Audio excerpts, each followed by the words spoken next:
Hello everyone. आज अपना lecture 2 continue करेंगे उसी के आगे। कल मैंने बताया था आपको कि बेसिसिटी के आधार पर एसिड्स को 3 टाइप्स में क्लासिफाई किया है, मोनोबेसिक, डाइबेसिक एंड ट्राइबेसिक। ठीक है, तो सबसे पहले मैं आपको बता दूं कि मोनोबेसिक जो होते हैं इनको हम मोनोप्रोटिक भी कहते हैं और मोनोप्रोटिक।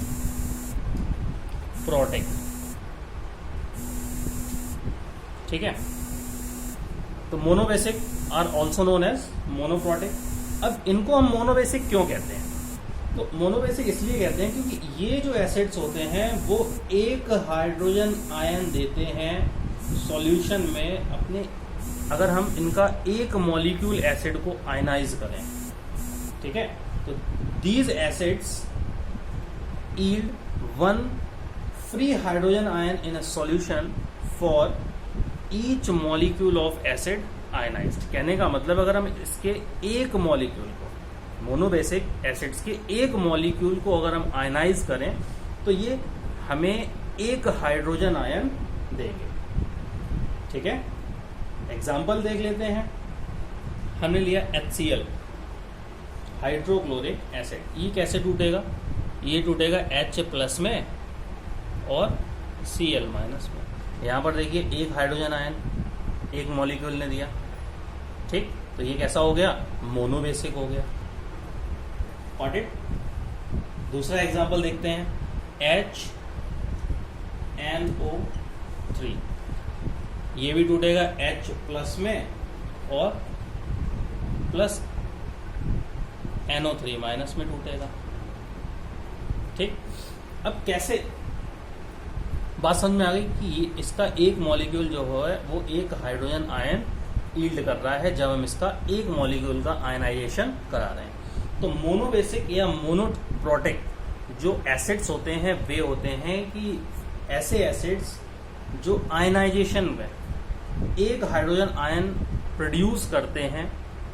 ठीक है, एक हाइड्रोजन आयन प्रोड्यूस करते हैं, वो हमारे मोनोबेसिक कहलाते हैं या मोनोप्रोटिक कहलाते हैं। तो कुछ एग्जांपल्स हैं हमारे मोनोबेसिक एसिड्स के। एक तो बता दिया ये हाइड्रोक्लोरिक एसिड, दूसरा बता दिया हमने नाइट्रिक एसिड। ठीक है, फॉर्मिक एसिड HCOOH, ये भी हमारा मोनोबेसिक होता है। ये टूटेगा किसमें? H प्लस में प्लस COO माइनस COO। ठीक है, तो पहले इतना समझ लो, ये भी हमारा मोनोबेसिक है, इसको हम कहते हैं फॉर्मिक एसिड। ठीक है, फिर HBr हाइड्रोब्रोमिक, ये भी हमारा मोनोबेसिक है, हाइड्रोब्रोमिक। फिर एसिडिक एसिड CH3COOH, ये भी हमारा कैसा है? मोनोबेसिक है, एसिडिक एसिड। ठीक है, तो ये कुछ एग्जांपल्स थे मोनोबेसिक के। अब हम देखते हैं कैरेक्टरिस्टिक्स क्या हैं हमारे मोनोबेसिक की। मोनोबेसिक एसिड्स जो हैं उनकी कैरेक्टरिस्टिक्स क्या हैं? तो पहली कैरेक्टरिस्टिक्स जो है मोनोबेसिक की कि मोनोबेसिक एसिड जो होगा वो एक स्टेप में ही आयनाइज हो जाएगा अपने एक्वस सॉल्यूशन में। ठीक है, तो मोनोबेसिक एसिड जो होगा वो एक ही स्टेप में आयनाइज हो जाएगा अपने एक्वस सॉल्यूशन में। कैसे? देखो, अगर हमने मान लीजिए HCl को वाटर में मिलाया, ठीक है, तो ये सिंगल स्टेप में ही आयनाइज हो जाएगा किसमें? एक हाइड्रोजन यहाँ से H प्लस निकलेगा, वो इस पे ऐड हो जाएगा और क्या बना देंगे इसे? H3O प्लस और Cl माइनस में। बात समझ में आ गई? अब चूंकि ये एक ही स्टेप में ये आयनाइज हो रहा है तो ये केवल एक ही सॉल्ट या सिंगल सॉल्ट या नॉर्मल सॉल्ट प्रोड्यूस करेगा। ठीक है, सेकंड कैरेक्टरिस्टिक क्या हो गई कि मोनोबेसिक एसिड्स क्या करते हैं? सिंगल सॉल्ट या नॉर्मल सॉल्ट को ही बनाते हैं। जैसे हमने क्या किया, HCl हाइड्रोक्लोरिक एसिड को NaOH में डाला तो एक ही सॉल्ट बनेगा NaCl और क्या निकल जाएगा? वाटर। देखो सिंगल स्टेप में ही ये आयनाइज हो रहा है और सिंगल ही सॉल्ट बनाते हैं। ये दो कैरेक्टरिस्टिक्स होती हैं हमारी मोनोबेसिक की। पहले क्या कि monobasic acid always ionise in single step in aqueous solution. Secondly a monobasic acid forms only single salt और अ नॉर्मल सॉल्ट। ठीक है, एग्जाम्पल मैंने आपको बता दिया क्या बना रहा है, सोडियम क्लोराइड बना रहा है। मोनोबेसिक क्लियर हो गया होगा। अब हम देखते हैं second type, that is dibasic. कि डाइबेसिक क्या है, तो बहुत ही अच्छा है, देखें डाइबेसिक के बारे में। डाई बेसिक, ठीक है, डाइबेसिक, और इसको हम डाई प्रोटिक भी कह सकते हैं, डाई प्रोटिक। ठीक, तो डाइबेसिक और डाइप्रोटिक क्या है, तो डाइबेसिक और डाइप्रोटिक, डाई मतलब होता है दो, क्या होता है, दो। ठीक, यानी ऐसे एसिड जो 2 हाइड्रोजन आयंस प्रोड्यूस करेंगे जब हम इनके एक यानी ईच मॉलिक्यूल को आयनाइज कराएंगे। ठीक है, तो those acids which yield 2 free hydrogen ion in solution. ठीक है, इन सॉल्यूशन फॉर ईच मॉलिक्यूल, प्रत्येक मॉलिक्यूल के लिए कितने हाइड्रोजन आयन देंगे, 2 देंगे। डाई का मतलब 2 होता है। ठीक है, फॉर एग्जाम्पल हमने ले लिया H2SO4 यानी सल्फ्यूरिक एसिड। ठीक है, अब ये देखो किस में टूटेगा, 2H+ में टूटेगा और SO4 2- में टूटेगा। यहां पर देखो 2 हाइड्रोजन आयन दे रहे हैं। ठीक है, अब 2 हाइड्रोजन आयन दे दिए इन्होंने। अब अगला एग्जांपल देखो, हमने ले लिया कार्बोनिक एसिड H2CO3। अब ये आयनाइज होगा 2H+ में और प्लस CO3 2- में। ठीक है, तो डायबेसिक जितने भी हैं, डायबेसिक एसिड जितने भी हैं, वो क्या करेंगे, आयनाइजेशन के वक्त उनके प्रत्येक मॉलिक्यूल के आयनाइजेशन के बाद में 2 हाइड्रोजन आयंस ही प्रोड्यूस करेंगे। बात समझ में आ गई बेटा। और मोनो माने एक होता है, तो वहां पर कितने हाइड्रोजन आयंस हो रहे थे, 1 एक मॉलिक्यूल से। और डाइबेसिक मतलब 2, तो यहां पर कितने हो रहे हैं, 2 हाइड्रोजन आयंस प्रोड्यूस हो रहे हैं। ठीक, कुछ एग्जाम्पल देखते हैं डाइबेसिक के, कि डाइबेसिक एसिड्स के कुछ एग्जाम्पल। अभी मैंने बताया पहला सल्फ्यूरिक एसिड कैसा होता है, डाइबेसिक होता है, H2SO4। दूसरा बताया मैंने कार्बोनिक एसिड, आपको इनके फॉर्मूला जरूर याद कर लीजिए। Carbonic acid H2CO3। तीसरा मैंने आपको बताया हाइड्रोफ्लोरिक,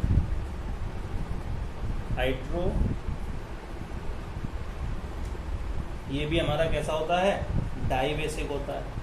फिर सल्फरस SULPHUROUS, सल्फरस एसिड बेटा होता है H2SO3। इसमें कंफ्यूज मत हो जाना सल्फ्यूरिक में और सल्फरस में।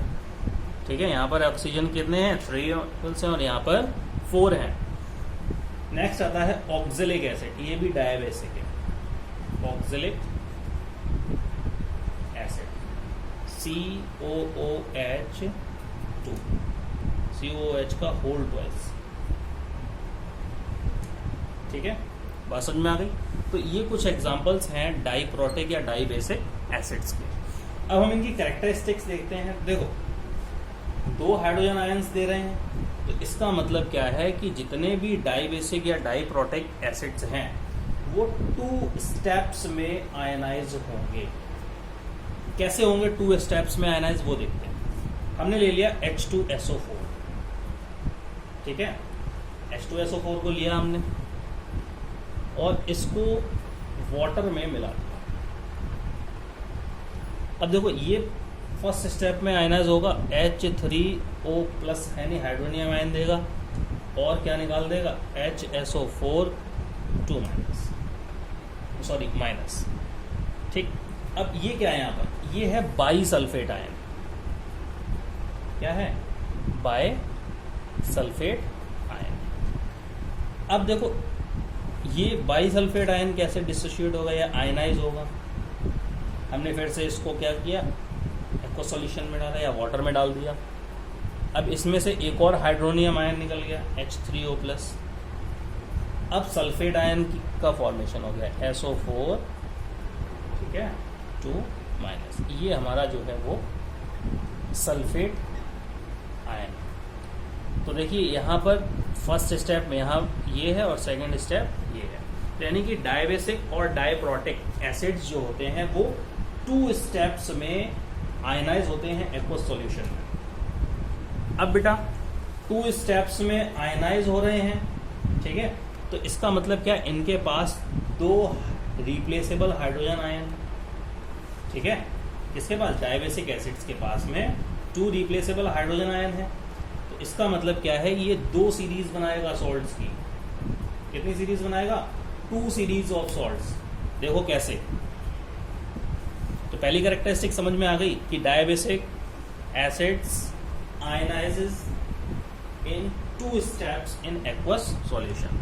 सेकंड क्या हो गई इसकी कैरेक्टरिस्टिक्स की, डायबेसिक जो एसिड्स होते हैं इनमें 2 रिप्लेसेबल हाइड्रोजन आयंस प्रेजेंट होते हैं। इसका मतलब डायबेसिक एसिड्स जो होंगे वो 2 सीरीज बनाएंगे सॉल्ट्स की। अब कैसे बनाएंगे, हम एग्जांपल वही ले लेते हैं H2SO4 का। हमने लिया H2SO4, इसकी रिएक्शन करा दी किससे, NaOH से। अब यहाँ देखो फर्स्ट स्टेप में जो सॉल्ट बन रहा है वो क्या बनेगा, NaHSO4, सोडियम हाइड्रोजन सल्फेट और वाटर, ठीक है। ये हो गया हमारा क्या, sodium hydrogen sulphate. Second step में हमने क्या किया, यहाँ पर 2NaOH ले लिया और इसमें मिला दिया H2SO4। अब देखो यहाँ पर जो बन रहा है वो क्या बन रहा है, Na2SO4 प्लस 2H2। यहाँ पर देखो सोडियम सल्फेट बन रहा है, ये नॉर्मल साल्ट हो गया और ये कैसा हो गया, एक एसिड सॉल्ट हो गया, क्योंकि इसमें हाइड्रोजन आयन अभी प्रेजेंट है। ये एसिड सॉल्ट हो गया और ये कैसा हो गया, नॉर्मल सॉल्ट हो गया। बात समझ में आ गई बेटा, दोनों कैरेक्टरिस्टिक्स कि डायबेसिक एसिड्स जो होंगे वो 2 स्टेप में आयनाइज होंगे और 2 सॉल्ट्स का ही फॉर्मेशन करेंगे। यहाँ पर देखो पहले वाले स्टेप में क्या हो रहा है, एसिड सॉल्ट का फॉर्मेशन हो रहा है और सेकंड वाले में नॉर्मल सॉल्ट का फॉर्मेशन हो रहा है। अब हम बात करते हैं ट्राइबेसिक की, कि ट्राइबेसिक कौन से होते हैं, ठीक है। तो सीधी सी बात है, ट्राई का मतलब होता है 3, ठीक है, क्या होता है 3। तो अंदाजा आपको लग गया होगा कि ये जो ट्राइबेसिक एसिड्स होते हैं वो कितने हाइड्रोजन आयंस रिप्लेस करेंगे, 3। चलो आगे देखते हैं ट्राइबेसिक के बारे में।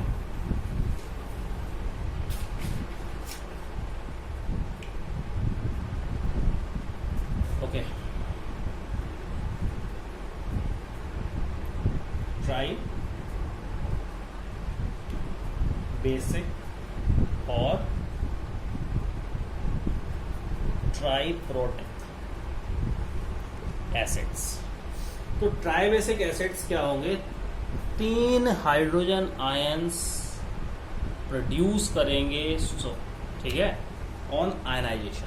तो सीधी सी बात है, tribasic acids are the acids which yield और produce 3 free hydrogen ions in solution for each molecule of acid ionize. मतलब जो भी ट्राइबेसिक एसिड्स हैं उनके एक मॉलिक्यूल को अगर हम आयनाइज करेंगे तो इस केस में, ट्राइबेसिक के केस में 3 फ्री हाइड्रोजन आयंस जो होंगे वो प्रोड्यूस होंगे। फॉर एग्जांपल हम ले लेते हैं फॉस्फोरिक एसिड का। फॉर एग्जांपल फॉस्फोरिक एसिड्स में क्या होगा, H3PO4, ठीक। अब ये कैसे टूटेगा, 3H प्लस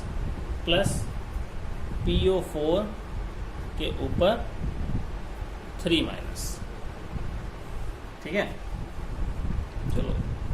बात समझ में आ गई। तो यहाँ पर क्या है देखो, 3 हाइड्रोजन आयन है इनके पास, ठीक बेटा। तो ट्राइबेसिक में क्या है, जब हम एक मॉलिक्यूल जो होगा ट्राइबेसिक एसिड का आयनाइज करेंगे तो वहाँ पर 3 हाइड्रोजन आयन्स जो होंगे वो प्रोड्यूस होंगे, ठीक है। एग्जाम्पल मैंने बता दिया, फॉस्फोरिक एसिड, ठीक है, ये एसिट्रिक एसिड। अब हम बात करते हैं classification of acids on the basis of, ठीक है। क्लासिफिकेशन अब देखते हैं हम किसका, क्या एसिड स्ट्रॉन्ग है या बेस है, यानी कि स्ट्रेंथ के बेसिस पर, ठीक है। Classification of acids on the basis of air strength. Strength के बेसिस पर हमने एसिड्स को कैसे वर्गीकृत किया है, कितने पार्ट्स में वर्गीकृत किया है, ठीक है, कैसे हम समझेंगे, या आयनाइजेशन के, ठीक है। स्ट्रेंथ वाला नहीं, अभी हम देख रहे हैं आयनाइजेशन। बात एक ही है, देखो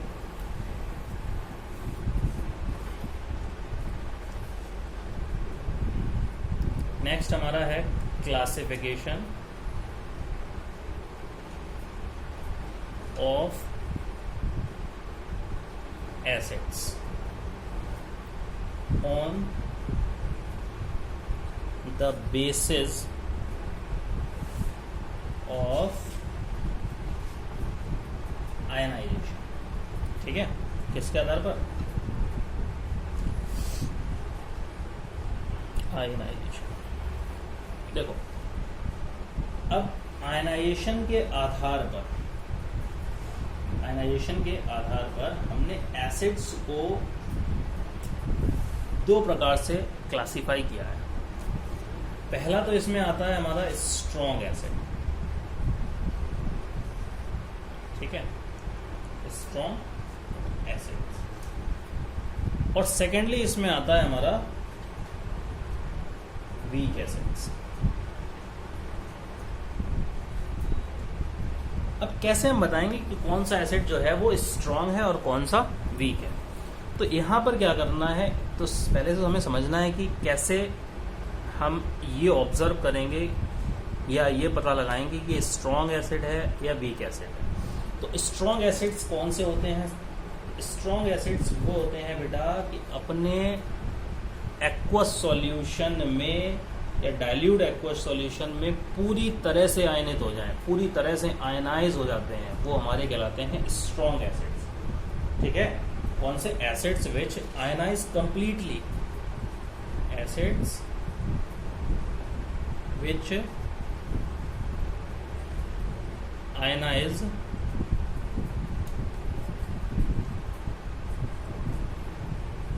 कंप्लीटली इन वाटर, यानी कि इनके एक्वस सॉल्यूशन बनाया जाए या इनको पानी में डाला जाए तो ये maximum number of hydrogen ions देंगे, यानी पूरी तरह से आयनित हो जाएंगे, ठीक है, अपने आयन से पूरी तरह से विभक्त हो जाएंगे, टूट जाएंगे। और वीक एसिड्स इसी का अपोजिट होता है कि ये क्या करते हैं, पार्शियली और इनकम्प्लीटली आयनाइज होते हैं, ठीक है। Acids which partially ionise, partially ionize in water, ठीक है। वो हमारे एसिड्स कौन से होंगे, वीक एसिड होंगे। अब कुछ एग्जांपल देख लेते हैं स्ट्रॉन्ग एसिड्स के। फॉर एग्जांपल यहाँ पर ले लिया हमने HCl, H2SO4, ठीक है, और HNO3, ये सब क्या है, हमारे स्ट्रॉन्ग एसिड है। सीधी सी बात ये है कि जितने भी एसिड्स हमें मिनरल्स से प्राप्त होते हैं वो सारे के सारे कैसे होते हैं, स्ट्रॉन्ग है। All the mineral acids are strong acids. क्यों, क्योंकि ये क्या होते हैं, अपने एक्वस सॉल्यूशन में पूरी तरह से आयनाइज हो जाते हैं, ठीक है। और अब वीक एसिड्स के बारे में बात करते हैं, कुछ एग्जांपल्स लेते हैं वीक एसिड के। बहुत सारे एग्जांपल हैं, देखो पहला हमने ले लिया एसिटिक एसिड,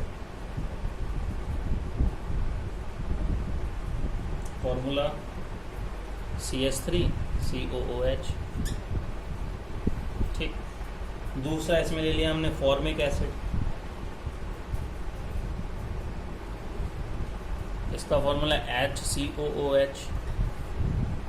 तीसरा ले लो बेटा कार्बोनिक एसिड,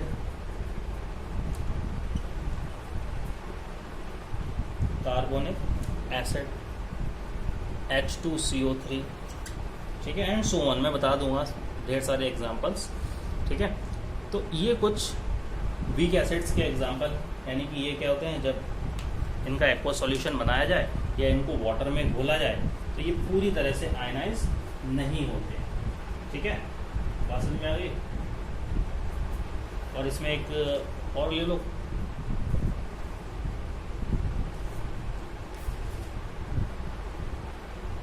ठीक है, बात समझ में आ गई, स्ट्रॉन्ग एसिड्स और वीक एसिड्स की।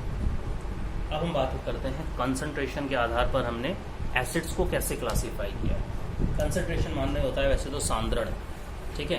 कंसंट्रेशन के आधार पर, on the basis of concentration, acids को हमने दो टाइप्स में कैटेगराइज किया है। ऑन द बेसिस ऑफ, किसके आधार पर, देखो कंसंट्रेशन के आधार पर,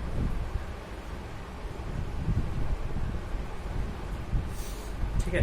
कंसंट्रेशन के आधार पर एसिड्स जो होते हैं वो दो प्रकार के हैं। अब कंसंट्रेशन का आधार कैसे, क्या है कंसंट्रेशन? तो एसिड्स का कंसंट्रेशन का मतलब है कि कितनी परसेंटेज में या कितने अमाउंट में एसिड में वाटर है, ठीक है, ठीक। यानी कि कंसंट्रेशन मतलब क्या है कि कोई एसिड ले लिया हमने एक बीकर में, ठीक है, यहाँ पर मान लो एसिड ए ले लिया हमने और इसमें थोड़ा सा पानी हमने मिला दिया, ठीक है, नॉर्मल। तो यहाँ पर कोई एक सॉल्यूशन बनेगा, या हमने एक एसिड ले लिया और थोड़ा सा एसिड ले लिया और इसमें हमने ज़्यादा मात्रा में पानी मिला दिया, तो यहाँ पर भी हमें एक सॉल्यूशन मिलेगा, एक्वा सॉल्यूशन, ठीक है। तो दोनों ही केस में क्या है कि इसमें एसिड की मात्रा ज़्यादा है और इसमें वाटर की मात्रा ज़्यादा है। तो यही हमारा कंसंट्रेशन होता है कि यानी कि कोई भी एक्वा सॉल्यूशन में है उसमें कितना एसिड प्रेजेंट है, ठीक है, वो उसका कंसंट्रेशन होता है। तो कंसंट्रेशन के आधार पर हमने क्या किया, एसिड्स को दो पार्ट्स में कैटेगराइज कराया। पहला तो कंसंट्रेटेड एसिड और दूसरा डाइल्यूट एसिड, ठीक है। पहला कंसंट्रेटेड और दूसरा डाइल्यूट, ठीक है। तो कंसंट्रेटेड एसिड कौन सा होगा, देखो कंसंट्रेटेड एसिड जो होगा वह एसिड होगा जिसमें पानी की मात्रा या तो बहुत कम हो या बिल्कुल ना हो। कहने का मतलब एसिड्स की तुलना में वाटर जो है वो बहुत कम हो या नो वाटर, या पानी उसमें ना हो, तो वो तो हमारे कंसंट्रेटेड एसिड हो जाएंगे।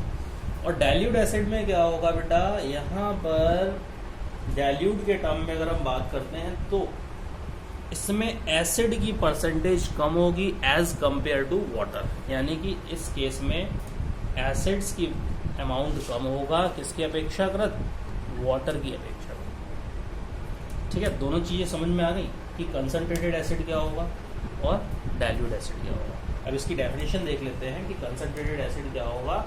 तो concentrated acids which contain very small और नो अमाउंट ऑफ वाटर, यानी कि बहुत कम पानी होगा या बहुत कम पानी होगा या कोई भी पानी उसमें नहीं मिला होगा, ठीक है। तो कंसंट्रेटेड एसिड क्या है, sample of an acid which contains very small और no amount of water in it is called concentrated acid. अब बात करते हैं डाइल्यूट एसिड की। देखो कंसंट्रेटेड एसिड जो होते हैं बेटा नेसेसरली नहीं है कि वो स्ट्रॉन्ग एसिड हो, ठीक है, लेकिन डाइल्यूट एसिड में नॉट नेसेसरली कि वो वीक ही हो। तो क्या करते हैं कि डाइल्यूट एसिड्स की डेफिनेशन के आधार पर हम क्या करते हैं, उनमें वाटर की मात्रा मिला देते हैं। तो मैं तो डेफिनेशन बता रहा था आपको, डाइल्यूट की डेफिनेशन देख लो, सीधी सी बात है कि a sample of an acid having low percentage of acids as compare to water. ठीक है, यानी कि पानी की तुलना में एसिड्स की परसेंटेज जो होगी बहुत कम होगी डाइल्यूट में। ठीक है, दोनों चीज़ें क्लियर हो गई। अब मैं कुछ आपको एसिड्स बताता हूँ, उनके केमिकल फॉर्मूला बताता हूँ और किस प्रकार के एसिड हैं। ठीक है, और उनकी यूजेस कहाँ पर हैं, हम कैसे यूज़ करते हैं, कहाँ कहाँ उनको यूज़ करते हैं। तो एक टेबल बना रहा हूँ। देखो, सबसे पहले मैं दे रहा हूँ नेम। ठीक है, अभी किस प्रकार का एसिड है, टाइप, केमिकल फॉर्मूला,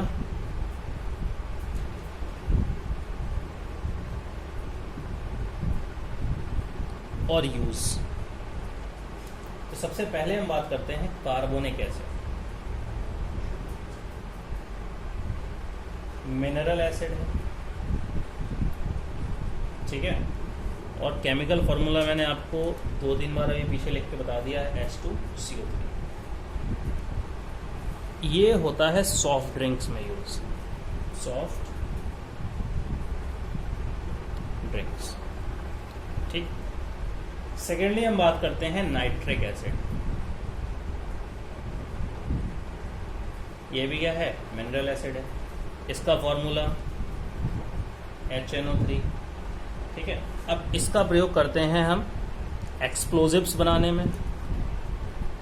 एक्सप्लोजिव्स तो जानते हैं सब, विस्फोटक। ठीक है, खाद वगैरह बनाने में, फर्टिलाइजर्स। ठीक, बात समझ में आ रही, या गोल्ड के या सिल्वर के प्यूरिफिकेशन में। थर्डली एसिड की बात करते हैं हम हाइड्रोक्लोरिक। हाइड्रोक्लोरिक ये भी हमारा मिनरल एसिड है और इसका केमिकल फॉर्मूला जो है वो HCl है। ठीक है, इसका प्रयोग करते हैं purification of salt, purification of salt, या टेक्सटाइल इंडस्ट्रीज में हम एक ब्लीचिंग एजेंट के रूप में इसका काम करते हैं, as bleaching agent.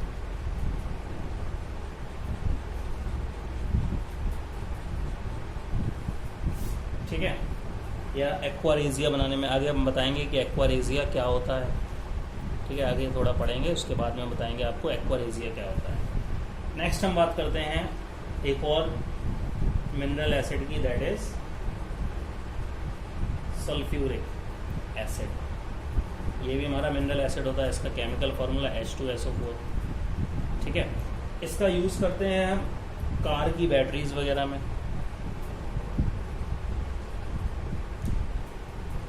Car batteries. ठीक है, या फर्टिलाइज़र बनाने हो, हमें उर्वरक बनाने हो, डिटर्जेंट्स को बनाने में यूज़ करते हैं। ठीक है, ये कुछ हमारे क्या थे, मिनरल एसिड्स थे। हम कहाँ पर इनका प्रयोग करते हैं, एक और देख लीजिए। मिनरल एसिड हमारा फॉस्फोरिक एसिड, ये भी हमारा मिनरल एसिड है। और H3PO4 इसका केमिकल फॉर्मूला होता है। ठीक है, इसका प्रयोग करते हैं हम पेंट्स बनाने में, ठीक, या फर्टिलाइजर्स को बनाने में भी प्रयोग करते हैं। ठीक है, तो ये कुछ मिनरल एसिड्स थे, उनका केमिकल फॉर्मूला बता दिया मैंने और उनके यूजेस बता दिए कि ये कहाँ पर यूज होते हैं। ठीक है, एक्सप्लोजिव। नेक्स्ट लेक्चर में हम लोग पढ़ेंगे केमिकल प्रॉपर्टीज ऑफ एसिड्स। ठीक है, आज के लिए इतना ही। Thank you.